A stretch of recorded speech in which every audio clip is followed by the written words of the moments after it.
Hello दोस्तों नमस्कार। आज हम देखेंगे क्लास 12th एनसीईआरटी के आबे वाले चैप्टर को, ठीक ना। आबे वाले चैप्टर जो 3.1 है उसको आज हम देखेंगे, ठीक ना। हमारा क्वेश्चन आपके बोर्ड पे दिया गया है, ठीक ना। इस क्वेश्चन को हल करने का कोशिश करेंगे, ठीक ना। तो हमारा दिया गया है, कहता है क्लास 12th एनसीईआरटी, ठीक ना, आबे मैट्रिक्स जिसको कहते हैं, ठीक ना। 3.1 के हमारा यहाँ पे क्वेश्चन दिया गया है, ठीक ना। क्वेश्चन कह रहा है कि आबे ए इतना है के लिए ज्ञात करें, ठीक ना। ज्ञात करने के लिए बोल रहा है आबे की कोटि, मतलब आबे की कोटि निकालनी है। तो आबे की कोटि हम किस तरह से निकालते हैं उसको अभी हम जानेंगे।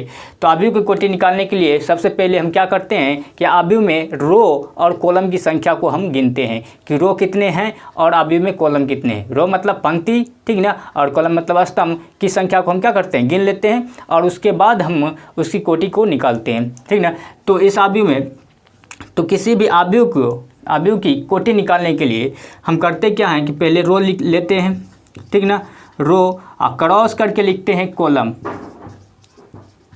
क्रॉस करके क्या लिखते हैं जी, कॉलम लिखते हैं। रो कहेंगे अर्थात पंक्ति को, जो आबे की पंक्ति होती है उसको हम बोलते हैं रो, ठीक ना। और क्रॉस करके लिखेंगे कॉलम, कॉलम मतलब स्तंभ, कि उस आबे में कितने स्तंभ है उसकी संख्या को लिखते हैं।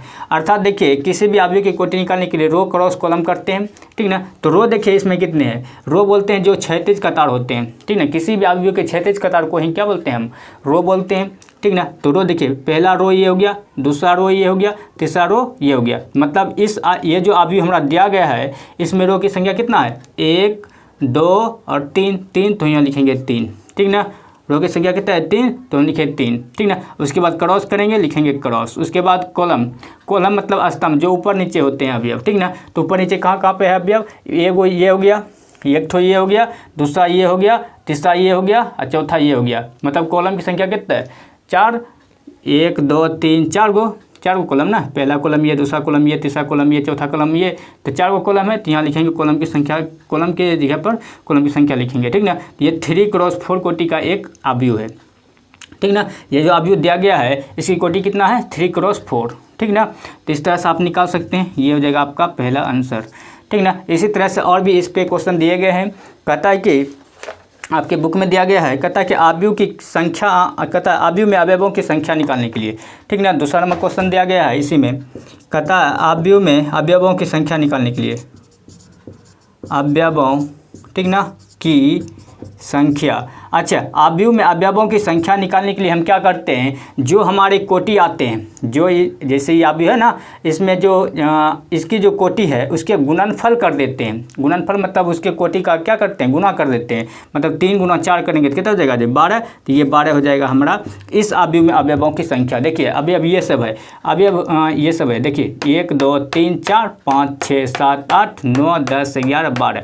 तो ये अवयव, ये सब जो आप देख रहे हैं ये सब क्या है जी, अवयव है, ठीक ना। तो इसी अवयवों की संख्या पूछ रहा था तो हमने निकाल दिया कितना, 12, ठीक ना। तो अवयव, आबे में अवयवों की संख्या कैसे निकालते हैं, जितने भी अवयव हैं उसको गिन लेंगे या फिर इसके जो कोटि होंगे उसका क्या करेंगे, गुणनफल कर देंगे, ठीक ना। तो उस तरह से हमारा आबे में अवयवों की संख्या निकल जाएगी, ठीक ना। तो आबे में अवयवों की संख्या निकालने के क्या करते हैं, उसके कोटि का गुणनफल कर देते हैं, ठीक ना।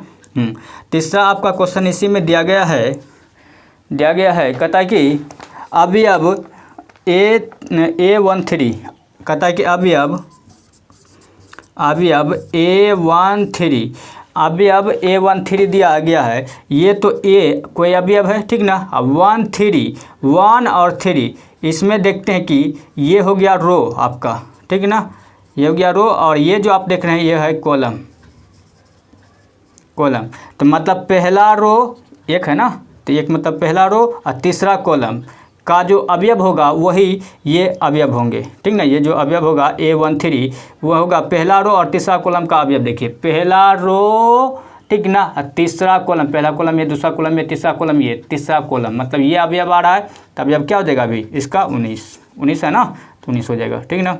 इसी तरह हम देखेंगे दूसरा, इसमें और क्वेश्चन दिया गया है कि A21, ठीक ना, A21 ये यहाँ पे कौन सा अवयव होगा इस A21 के स्थान पर, मतलब दूसरा रो और पहला कॉलम। दूसरा रो देखिए पहला रो ये हो गया, दूसरा रो और पहला कॉलम, मतलब यहाँ पे ये आ रहा है, ये हो जाएगा हमारा दूसरा रो और पहले कॉलम का अवयव, कितना है जी 35, तो लिखेंगे 35। समझ है ना बात को। इसी तरह आपका दिया गया है A33, मतलब इस तरह से क्वेश्चन दिया गया है A33 मतलब तीसरा रो और तीसरा कॉलम का अवयव निकालनी है कि तीसरा रो और तीसरा कॉलम पर कौन सा अवयव है, कौन सा अवयव में, यही अवयव में, इसी अवयव पर क्वेश्चन दिया गया है। ठीक ना। तो A33 मतलब तीसरा रो और तीसरा कॉलम। देखिए पहला रो, दूसरा रो, तीसरा रो जाएंगे और तीसरा कॉलम भी जाएंगे। पहला कॉलम, दूसरा कॉलम और तीसरा कॉलम, मतलब इस तरह से यहाँ आएंगे, इस तरह से यहाँ जाएंगे। तो यहाँ पर -5 तो हो जाएगा -5। ठीक ना, -5 हो जाएंगे। ये 33 अवयव, A33 का जो अवयव होगा वो क्या हो जाएगा -5। ठीक ना, तीसरा रो और तीसरा कॉलम। ठीक ना।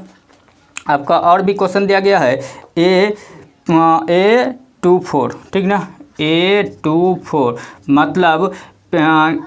मतलब होगा कि दूसरा रो और चौथा कॉलम, दूसरा रो और चौथा कॉलम। देखिए दूसरा रो, पहला रो, दूसरा रो ये है।